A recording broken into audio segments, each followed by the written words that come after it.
and welcome into To Your Health and getting help from Auntie Alabama, as Jack says. But we have Brittani Harris with us today, and you're from the Department of Senior Services, and you are the nutrition director there, right? Yes, ma'am, I am. So you know a lot about food as medicine. And that's what it is, and that's what we want to talk about today. So let's help our folks out there know how to eat better and what to eat that is good medicine for our bodies. Yes. The most important starting place when we think of food as medicine is food doesn't replace the role of our medications that our doctors prescribe for us, but it's definitely complementary, and it's so important and part of maintaining your health throughout your whole life, but specifically as you age. And that's really important because some things change about you as you age. One of the important things is you start to lose lean body mass, so muscle mass. And when you lose muscle mass, that makes your immune system more vulnerable. It makes you more likely to get sick. It makes you more likely to heal slower. So when you do get sick, it takes you a longer time to recover. It makes it more difficult to heal wounds. So if you have a cut or a scrape, it takes it longer for that to heal, and it can also cause some anemia because proteins are required in blood production. So that means that as we age, we actually have higher protein needs. You're meant to have about 1 gram to 1.2 grams per kilogram of body weight. That's some calculations we do. What that does in practice is if you weigh about 90 kilograms, you'd need about 90 grams of protein per day. You convert that to pounds by multiplying it by 2.2. So that means if you weigh, so let's see. On average, what we say is if you're about 150 to 180, the starting point there would be about 68. 68? Okay.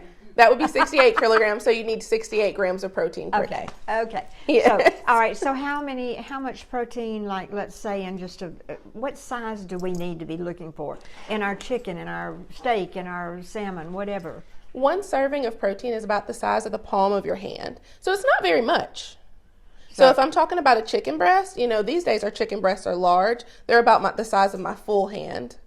So about a half of a chicken breast is about a 3-ounce portion. So about a deck of cards. About a deck of cards. Okay. You want to, and that's exactly what they'll say to measure a deck of cards or the palm of your hand. Okay. So you want to go a little larger than the size of the palm of your hand. What I normally will tell people is to start eating your meal, you want to start with your protein so that you make sure that you get that in. And then you want to start consuming your fruits or your vegetables, and then you can move on to your grains. And that's to make sure that you're getting your fiber from your fruits and vegetables, your vitamins and minerals, because half of your plate should be made with fruits and vegetables. Okay. About a fourth of your plate should be that protein. Okay. And if you're talking about a traditional meat source, that may mean, about the size of a deck of cards or the palm of your hand for a chicken breast or a steak. Okay. There are other sources of proteins that you could utilize. You could get some beans, so pinto beans, black-eyed peas, when we're talking about kind of things that we traditionally eat in the South. Those are good sources. Whole grains can provide some protein as well. This isn't traditional Southern fare, but things like quinoa or farro or oatmeal, those are good sources of protein when you complement those with beans as well. So if you're not a meat eater, there's still ways to make sure that you get the kind of protein that you need. What's the best to cook with?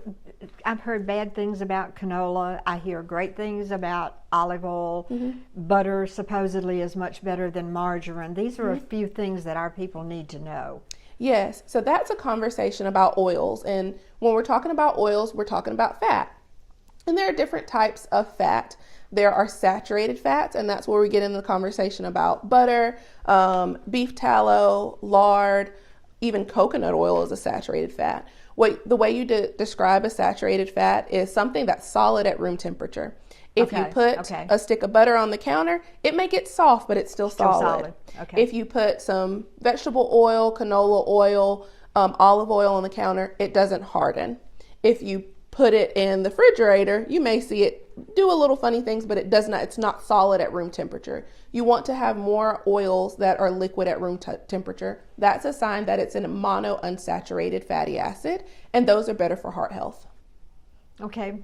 What else is good for heart health? Heart health, those omega-3 fatty acids. So fatty fish like mackerel, salmon, those are primarily found in those items. You'll find some fortified items. They sell some peanut butters now and things that have had the addition of omega-3 fatty acids, but the fatty fishes are typically where they naturally occur. Okay.